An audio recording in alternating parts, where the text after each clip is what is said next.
Boa tarde. Boa tarde. Que alegria, que felicidade estar aqui reunidos com vocês nesse final de semana. Eu não vim no sábado, mas inclusive eu não vim no sábado porque eu estava em um programa de família. Estava tendo tempo de qualidade, né, com as minhas filhas, com a minha esposa. E nós viemos no domingo, viemos ontem e viemos hoje o dia inteiro. E como é bom, como é maravilhoso vivermos essa graça de buscarmos ser família do céu aqui na terra. O meu nome é Márcio Gomes Pacheco, tenho 41 anos. Desses 41 anos, 24 já na presença do Senhor, para a honra e glória do Senhor. Essa daqui é um dos maiores presentes, o maior presente, né, de aniversário de Deus na minha vida. Qual que é seu nome? Mariana. Quem que é você? Quantos anos você tem? 5. 5 anos, né? E o que você quer ser quando crescer?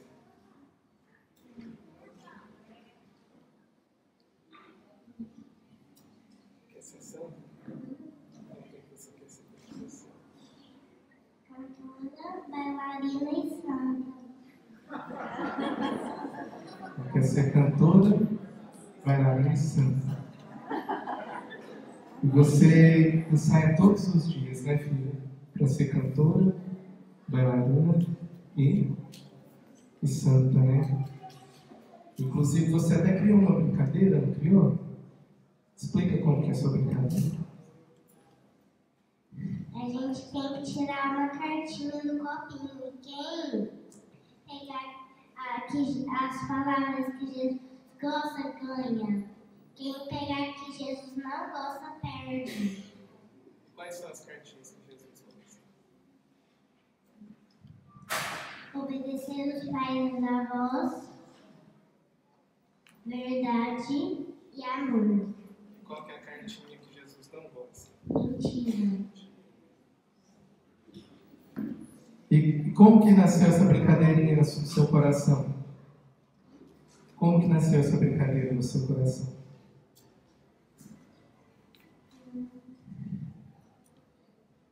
Eu fiquei pensando em ter umas brincadeiras desse jeitinho. Você pensou com a sua cabecinha, né? O Espírito Santo veio e te falou dessa brincadeirinha. Porque quando a gente tem o Espírito Santo, A gente é forte, e quando a gente não tem o Espírito Santo, é fraco, muito fraco, né? E todo dia antes de dormir, o que é que você faz? rezar, E o que é que você faz antes das refeições? fazer xixi e lavar a mão. E depois que você faz xixi e lava a mão, o que é que você faz lá na mesa? A gente reza. Amém? Tem que ser bem higiênico antes de rezar aqui. E como que é a sua oraçãozinha antes de comer? Papai do céu, nós te louvamos e agradecemos por discernimento que colocaram em nossa mesa. Pedimos também daquelas famílias que não têm alimento espiritual. Amém. Ave Maria, cheia de graça, o Senhor é convosco. Bendita sois vós entre as mulheres. Bendito é o fruto do vosso ventre, Jesus. Santa Maria, Mãe de Deus, rogai por nós, pecadores, agora e na hora de nossa morte. Amém. São Padre Pio, Jesus Pai de Deus, Nossa família é vossa. em nome do Pai, do Filho e do Espírito Santo. Amém.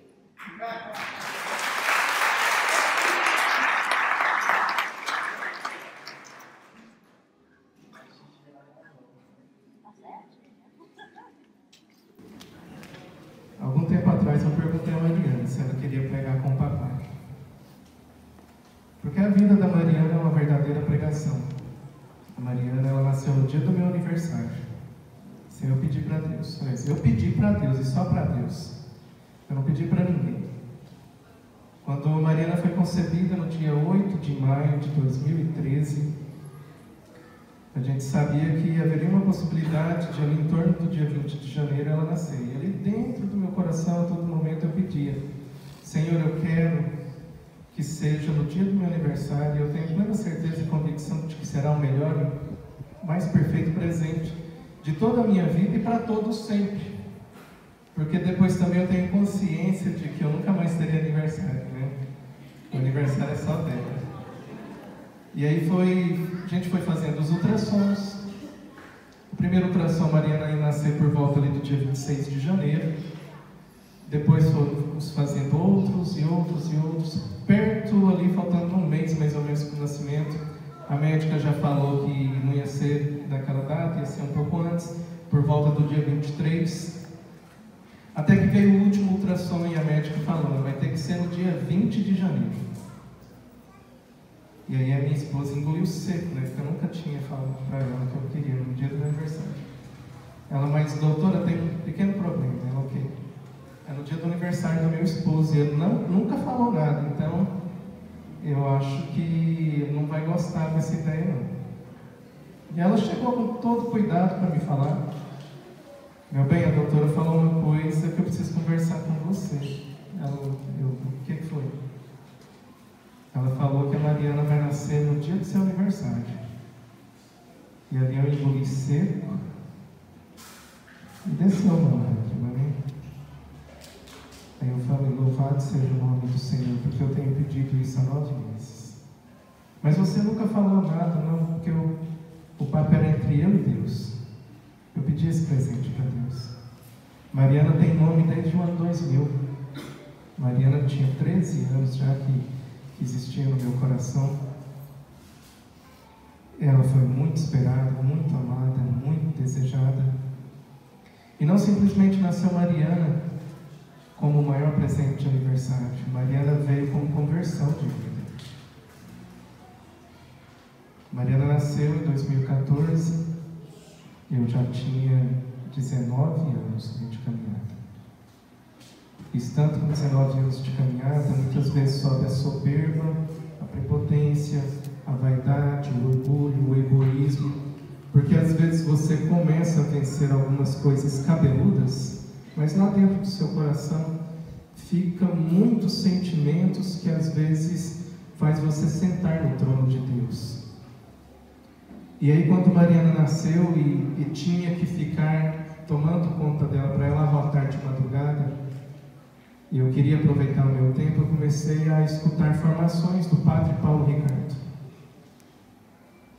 E cada pequena formação ali, do tempo mais ou menos do arroto, que levava uns 20 minutos, eu comecei a enxergar a minha miséria e perceber que apesar de tanto tempo de caminhada, eu não sabia nada.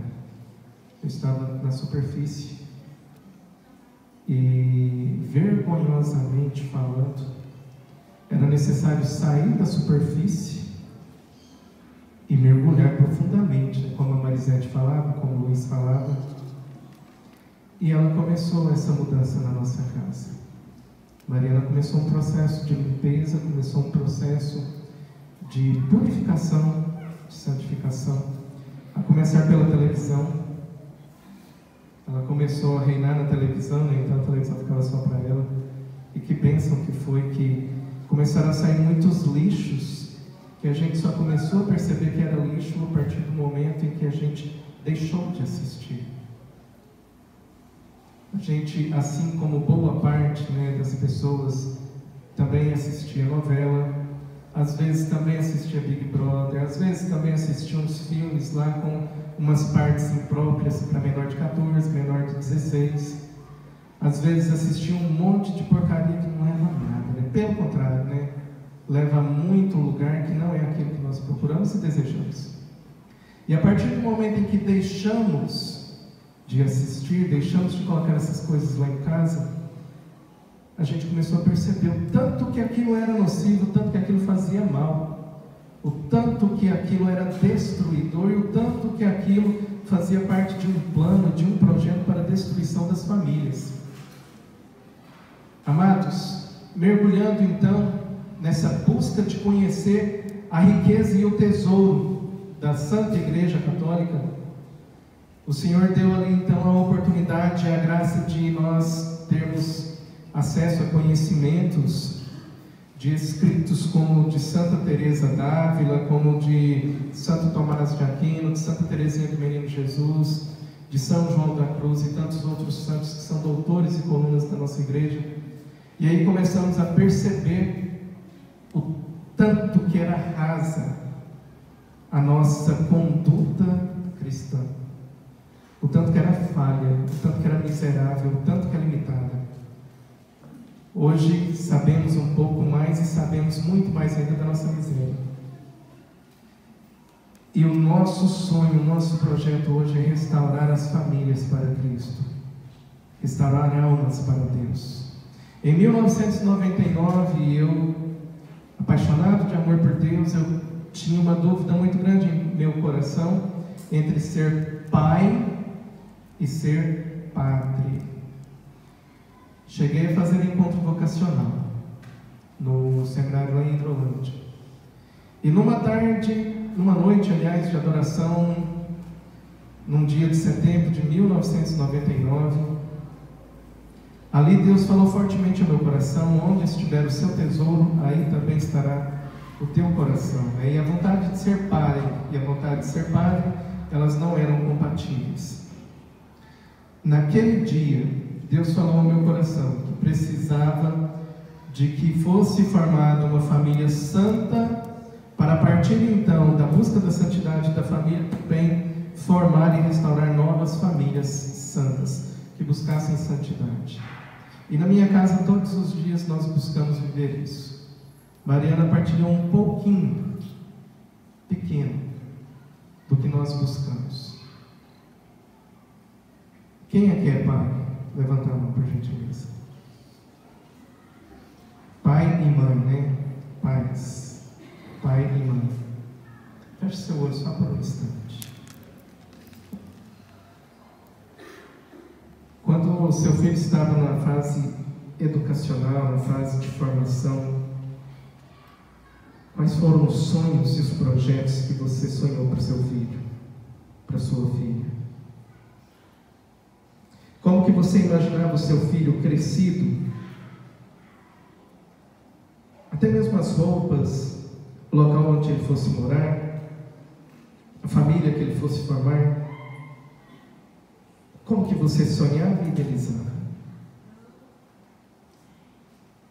Uma pessoa bem-sucedida, uma pessoa mal-sucedida, não sei, tem gente que pensa em um monte de coisa, né? O que você tem sonhado e planejado para o seu filho? Para a sua casa? Para a sua posteridade? Pode abrir os seus olhos.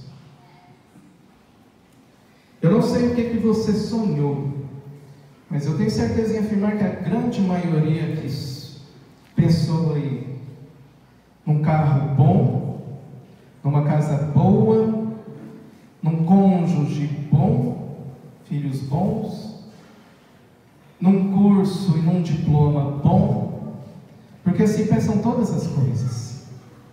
E o mais importante fica para trás.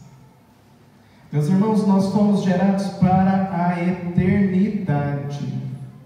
Diploma não conquista eternidade. Carro do ano não conquista eternidade. Casa boa não conquista eternidade. Dinheiro no banco não conquista eternidade. Nada disso que você toca e que é tangível, que você enxerga com a aparência, nada disso te garante para o que é mais importante. E como pais, muitas vezes nós somos falhos em pagar escolas caras, quando nós damos conta, ou às vezes quando nós damos além daquilo que damos conta. Muitas vezes nós nos sacrificamos até mesmo pensando em dar uma vida boa, um futuro bom, e nós entregamos a ruína nas mãos dos nossos queridos. Porque muito mais importante do que nós gerarmos filhos biológicos para o mundo, é gerarmos filhos para Deus. O que vai contar no final serão as nossas obras, os nossos gestos de intimidade, de caridade para com o Senhor. O que vai contar é a minha fé em eu acreditar naquilo que ainda eu não enxergo, na esperança de alcançar o céu, alcançar o paraíso, e não só para mim, porque o céu não se conquista sozinho, não se chega ao céu sozinho. Eu preciso levar outras pessoas comigo, a começar dos da minha casa, porque não adianta nada eu viver em missão, eu viver aí dando a minha vida inteira para Deus, se a minha casa está de pernas para o ar. Se as minhas filhas não derem um testemunho de vida, se a minha relação com a minha esposa não tiver uma relação em equilíbrio, se nós não tivermos harmonia e não formos uma só pessoa, com um só pensamento, com os mesmos projetos e a mesma visão, de nada vai adiantar. E daí eu preciso firmemente, mas firmemente, como diz Santa Teresa d'Ávila, ter uma determinação em buscar aquilo que é valioso, de fato é valioso. Nem todo o ouro do mundo, nem todas as riquezas, nem todas as posses pode comprar a alegria e a satisfação de naquele dia você estar entre aquelas pessoas que estarão diante do trono e diante do Cordeiro em adoração, em louvor e em adoração. E daí eu convido você a fechar os seus olhos mais uma vez e olhar para dentro da sua casa. Onde está o seu cônjuge neste momento? Onde estão os seus filhos? Como está a sua casa hoje? Está tudo de perna para o ar? Ou está tudo em equilíbrio? Márcio, mas é difícil demais trazer eles comigo. É difícil demais, o meu esposo, minha esposa não quer vir comigo, os meus filhos me acham enjoado. E pode ser até mesmo que a igreja que você está passando para eles seja uma igreja enjoada, sem caridade, sem amor, sem misericórdia. Pode ser que o seu joelho não esteja dobrando na quantidade certa, se é que o seu joelho está dobrando. E nesse mundo em que nós aprendemos cada vez mais, foge da dor e busca o prazer, pode ser que muitos de vocês nunca nem ao menos fizeram sacrifícios como jejuns, como penitências, como mortificações. Aí você consegue compreender por que a sua família não vai bem. O próprio Jesus diz que o reino dele não é deste mundo. Não sendo deste mundo, nós precisamos lutar com as armas que Jesus nos dá. Abra sua Bíblia, por gentileza, em Mateus, no capítulo 7, versículo 24.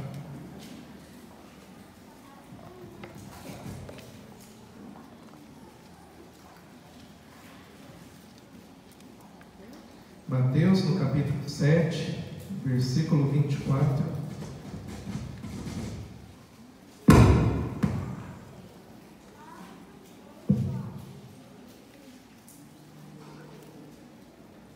Amém ou misericórdia? Quem achou vai ficando de pé, por favor.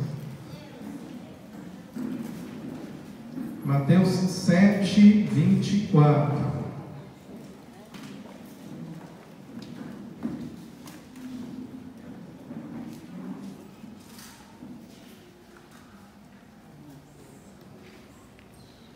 Aquele, pois, que ouve estas minhas palavras e as põe em prática, é semelhante a um homem prudente que edificou a sua casa sobre a rocha. Caiu a chuva, vieram as enchentes, sopraram os ventos e investiram contra aquela casa. Ela, porém, não caiu porque estava edificada sobre a rocha. Mas aquele que ouve as minhas palavras e não as põe em prática, é semelhante a um homem insensato que construiu sua casa na areia.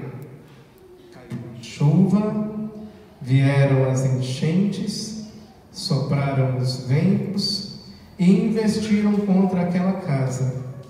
Ela caiu e grande foi a sua ruína. Palavra da nossa salvação. Podemos sentar.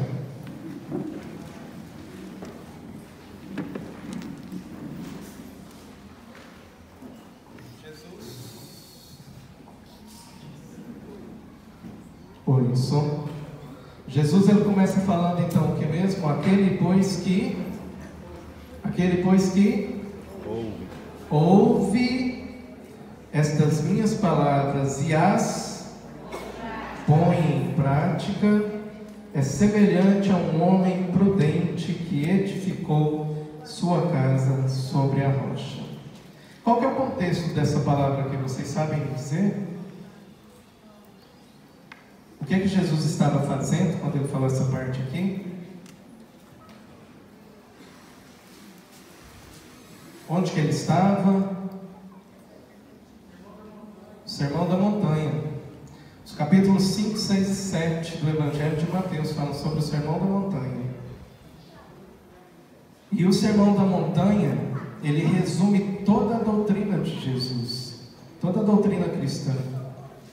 Então, quando Jesus fala, aquele pois que ouve estas minhas palavras, era justamente aquele todo o discurso que Jesus tinha feito no capítulo 5, no capítulo 6 e no capítulo 7. É lógico que naquela época não era dividido assim em capítulo e versículo.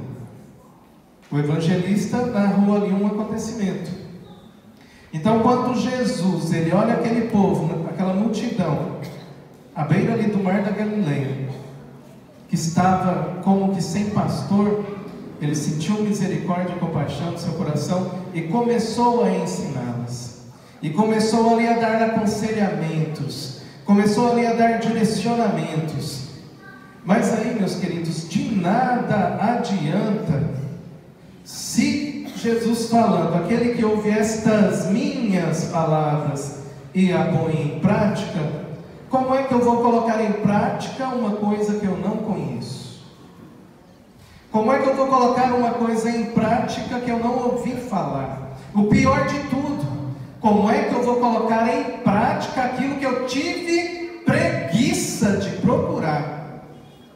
Desculpa falar, mas num dia que tem 24 horas, e dessas 24 horas, se você dormir 8, coisa que eu duvido que aconteça, mas pode ser que aconteça, sobrará para você ainda 16 horas. Dessas 16 horas, se você não tem tempo de ler um capítulo da Bíblia por dia, não vou, capítulo não, né? O Evangelho do dia é metade de um capítulo, às vezes é tão pequeno que é metade da metade da metade do capítulo. Então, se eu não tenho a disposição, lembrando o que o Tassiano disse, né? Eu preciso ter o quê? Vontade. Às vezes eu me perco muito no sentir, e quando eu me perco muito no sentir, sabe o que acontece? Eu vivo de encontro em encontro. Eu vivo de encontrão em encontrão. Eu vivo de rebanhão em rebanhão. Eu vivo de retiro em retiro. Eu vivo de acampamento em acampamento. Eu vivo de Toninho da Naiote em Toninho da Naiote. Eu não tenho nada contra o seu Toninho. Falando aqui, pode até pensar isso. Pelo contrário, me admiro demais. E sempre quando dá, a gente leva ele lá no grupo de oração.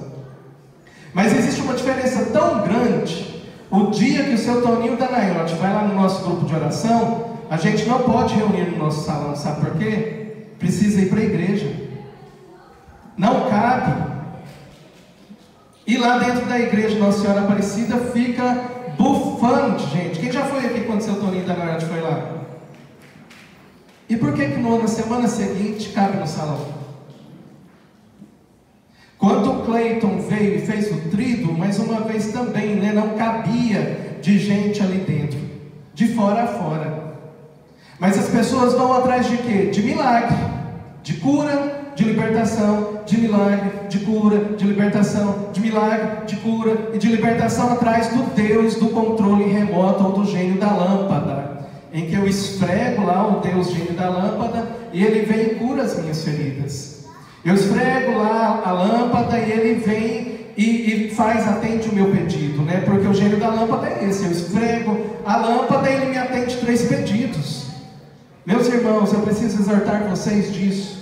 Deus não é o gênio da lâmpada, em que você basta esfregar uma lâmpada, ou esfregar o rosário, ou esfregar sei lá o que, ele vai atender o seu pedido. O Senhor tem sede do momento em que chegarão os verdadeiros adoradores, que hão de adorar o Pai em espírito e em verdade. Como, Márcio? Aquelas pessoas que tiram um tempo do seu dia, todos os dias. Não é de reunião em reunião do grupo de oração, não é de rebanhão em rebanhão, não é de encontrão em encontrão, mas todos os dias para ser íntimo do Senhor. E aí, nós queremos, né? Nós temos sede, nós desejamos, nós somos ansiosos por edificar a nossa casa sobre a rocha. Mas eu fujo da rocha. Jesus não é a pedra angular? Se eu pedir para levantar a mão de quem reza todos os dias, quem medita na palavra, quem faz um momento de oração de qualidade, e oração de qualidade, vou até ler aqui um trecho que Santa Teresa d'Ávila, ela fala, no livro Castelo Interior. Aqui ela fala quando é que a pessoa entra numa vida de oração, né? Pode falar que tem vida interior, pode falar que ela está buscando intimidade com Deus. Até onde eu sei, a porta de entrada desse castelo é a oração e reflexão. Tanto faz que seja oração mental ou vocal. O que realmente importa para ser oração é que haja reflexão. Presta atenção nisso aqui agora.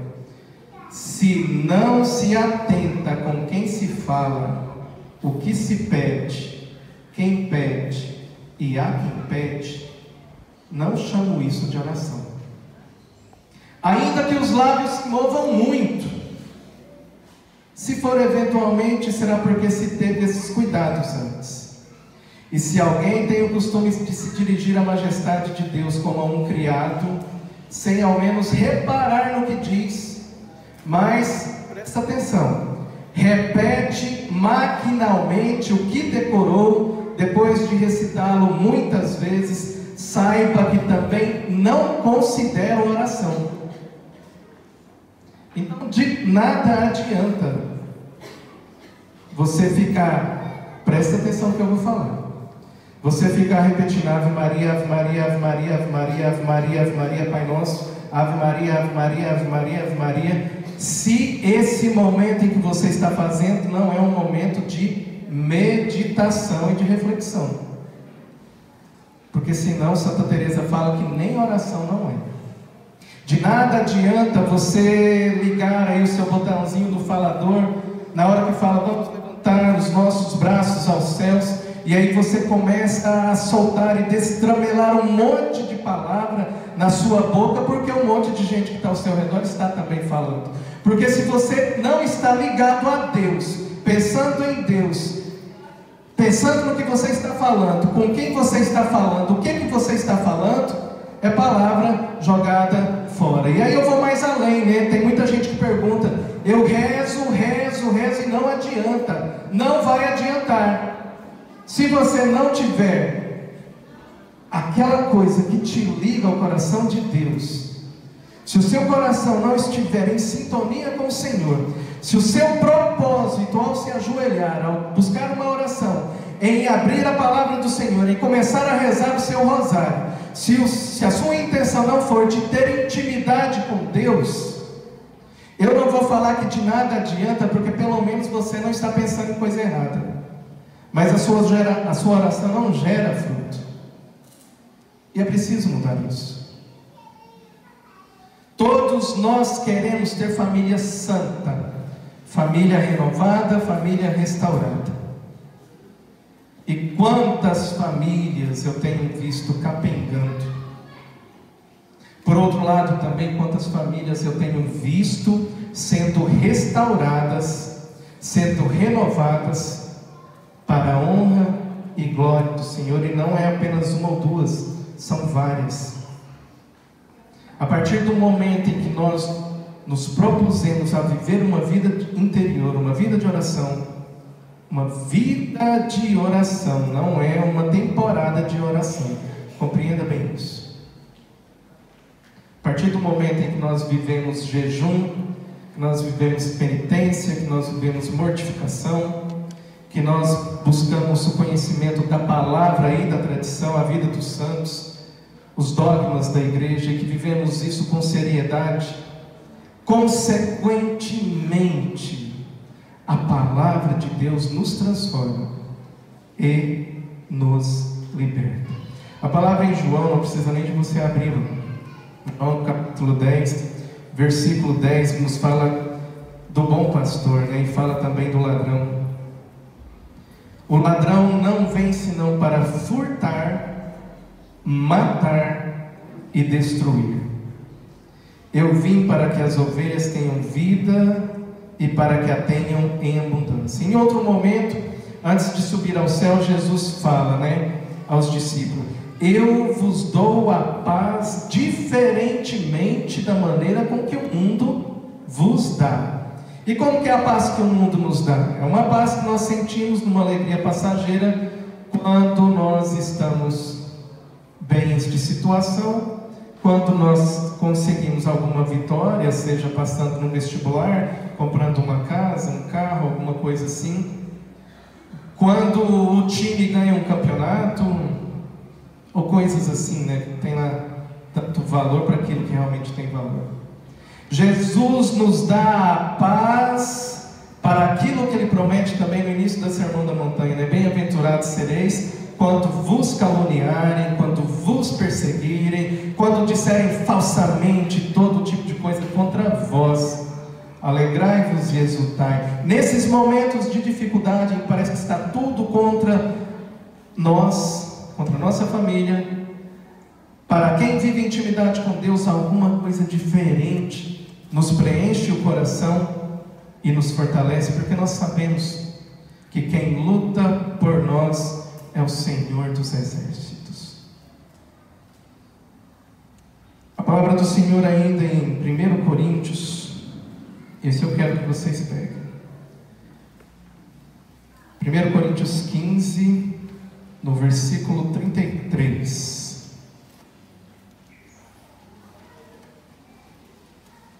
1 Coríntios 15, versículo 33.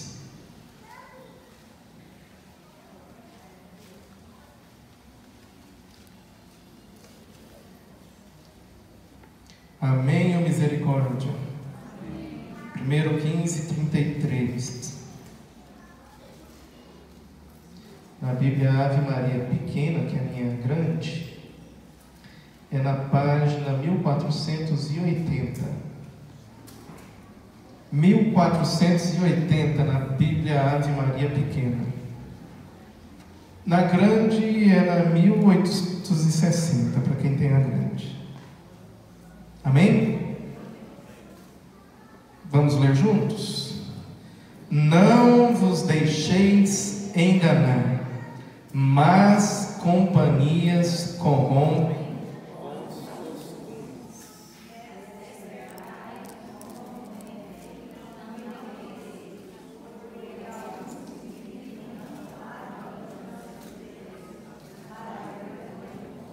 Era só o primeiro, que o microfone acabou. Vamos lá de novo. Não vos deixeis enganar, más companhias corrompem bons costumes. Vira para a pessoa que está do seu lado, repete isso para ela. Más companhias corrompem bons costumes. Fala para a pessoa que está do outro lado. Más companhias corrompem bons costumes. E é incrível, amados, o tanto que tem gente que não abre mão de uma má companhia, de uma péssima companhia. Quer um exemplo? O que passa lá na sua televisão? Qual que é a sua companhia que você tem todo dia à noite?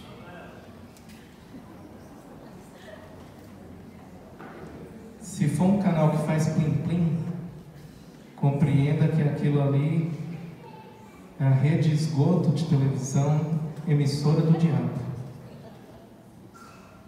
Em qualquer um dos momentos. É preciso denunciar isso.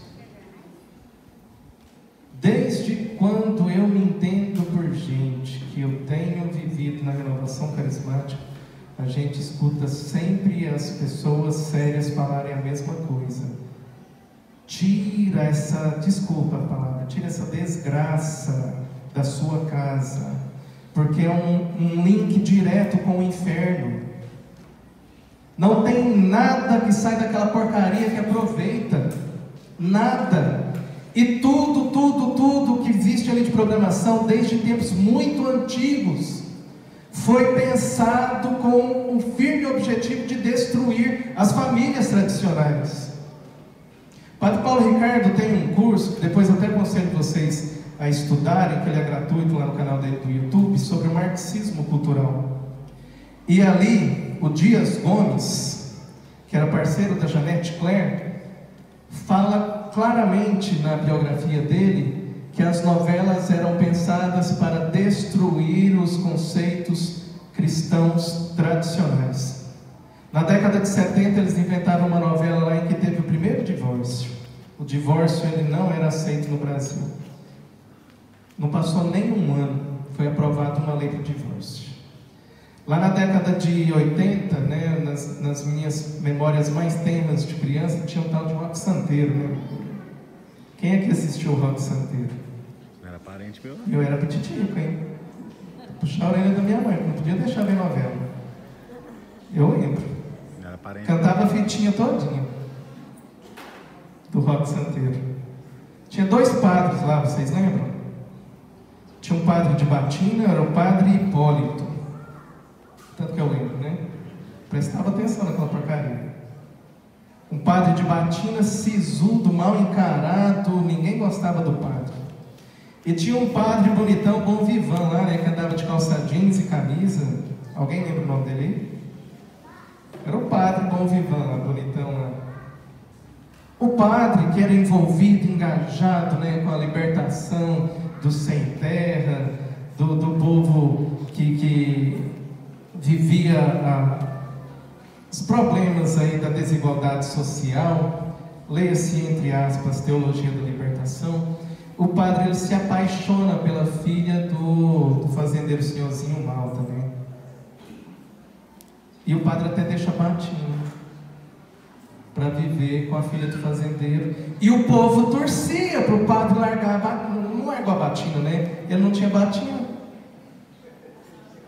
Ele largou a calça jeans e sei lá, e foi atrás da filha do fazendeiro. E o povo torcia, mas torcia, e fazia festa, porque o que importava era ele ser feliz. E quantas novelas aí que a mulher sofredora, que está ali maltratada com o marido, ela arranja um namoradinho ou vice-versa, né? Aí as pessoas ficam torcendo para ela largar o marido ou a esposa para ir viver com o amante. Não é nenhuma, nem duas, nem três. Aquela novela maldita das 5 horas lá da Malhação, houve uma época que ensinava os jovens, né, como que eles iam fazer para transar. Que eles tinham que transar desde muito cedo. Agora já não é mais isso, né? Porque ficou tão normal, agora é ideologia de gênero. Para eles provarem, experimentarem de tudo, para depois decidir se vai ser homem, se vai ser mulher. Isso para citar poucas coisas. E eu não consigo entender como que você convida o diabo para ir para a sala da sua casa e ainda fica abraçado com ele.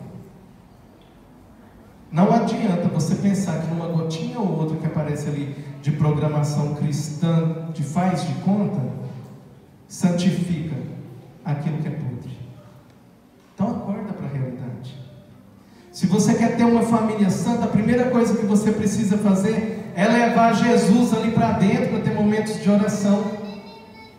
Santa Teresa, ela fala uma frase extraordinária no outro livro dela, chamado Caminho de Perfeição, profunda. Ela fala que oração e vida agradável são dois contrários. Ou você tem uma vida de oração, ou você vai ter uma vida de tranquilidade. Porque se de fato você quer ter uma vida de oração, você vai ter que viver sacrifício. E o que é sacrifício se não aquilo que dói? Aquilo que custa, aquilo que é trabalhoso. Eu tenho conhecimento de pessoas aqui, nesse salão, que dormem meia-noite, 1h da manhã, para estudar a doutrina, para estudar a Bíblia. Tem pessoas aqui que levantam 1h30, 2 horas antes, para ter momento de oração, de intimidade com Deus, para ter momento realmente assim, profundo, não simplesmente, como Santa Teresa fala, daquilo que se diz oração e que não é oração, mas para viver intimidade, meditar, para você rezar um rosário de maneira realmente que vale, que soma no seu interior, né?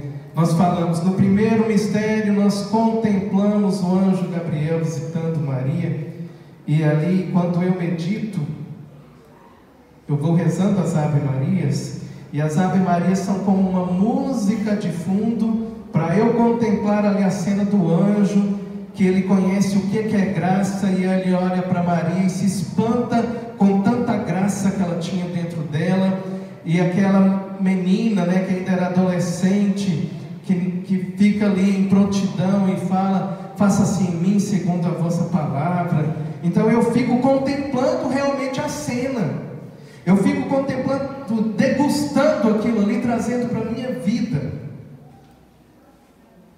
Mas quantos de nós, né? Nós começamos um terço com o único e exclusivo objetivo de terminar o terço.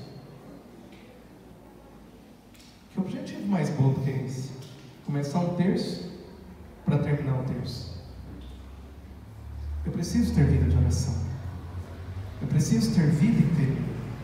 Eu preciso ter intimidade com Deus. Porque somente a partir do momento em que eu tiver, isso vai transparecer na minha casa, porque a minha esposa também vai ter, porque as minhas filhas também vão ter. Os filhos nada são do que reflexo do que eles veem nos pais. Aí quantos de nós às vezes reclamam, né, do filho custoso, do filho que não presta atenção em nada, do filho que é baderneiro, mas ele está refletindo o que está acontecendo ali dentro da casa. Ele só repete o que ele vê. Ele só repete aquilo que ele convive. Quer ter uma família santa? Bate o joelho no chão. Acorda meia hora mais cedo. Vai rezar um terço meditado. Vai ler a palavra do Senhor, que seja apenas o evangelho do dia, o trechinho do evangelho por dia. Medita nessa palavra. Faz essa palavra criar vida em você e produzir frutos. Para de ser cristão 6 horas. Cristão que não tem o mínimo interesse de ter uma vida interior e fica procurando pregador em pregador, dirigente de oração em dirigente de oração, porque você não teve a iniciativa de ter um processo de intimidade com Deus. Ao invés de você ser o cristão 6 horas, vai orar pelas pessoas. A partir do momento em que você começar a orar pelas pessoas, é porque você vive intimidade com Deus. Pode ter certeza nisso que eu estou te falando. A partir do momento em que você viver intimidade com Deus, você, não é seu esposo, não é seu filho, não é sua esposa, é você. Deus, Ele não tem neto, Ele não tem sobrinho, Ele tem filho. Só a experiência sua, própria sua, é que vai trazer a salvação para dentro da sua casa. Para terminar esse momento, eu tinha até programado aqui com alguns meninos para trazer testemunho, mas o Gustavo já falou que o tempo ali está adiantado. Queria chamar a Valéria. Cadê a Valéria? Vem cá, Valéria. Temos vários testemunhos lá no grupo de oração de famílias desajustadas que se ajustaram. Temos o exemplo, o testemunho do Reginaldo, tentou suicídio 3 vezes. O ano passado eu acompanhava essa família, no mínimo foi 3 vezes que a Patrícia falou que ia separar, porque o Reginaldo queria colocar a goela abaixo dela lá, a questão da submissão da mulher, né? E ele não entendia que depois da parte da submissão da mulher, tinha que o homem deve amar a igreja, a esposa, da mesma maneira que Cristo amou a igreja e se entregou por ela, né? Ronaldo também tem um testemunho lindo do que está acontecendo na casa dele, colocando Deus no centro, colocando Deus em primeiro lugar. O Ronaldo, ele também é dirigido espiritualmente, e às vezes ele faz algumas partilhas em que eu vejo a vitória de Deus na vida dele. Assim como outras pessoas, eu procuro conversar com cada um dos servos do grupo de oração. E eu vejo as maravilhas de Deus acontecendo claramente, profundamente, na vida deles. Eu tenho um medo terrível da palavra do mau pastor, terrível. E eu peço ao Senhor a cada dia para que me dê sabedoria e me dê capacidade para poder pastorear cada um dos meninos, cada um dos servos. E nesse tempo, o Senhor, Ele nos dá intimidade e nos mostra as grandezas, as maravilhas que Ele tem realizado em nossas vidas.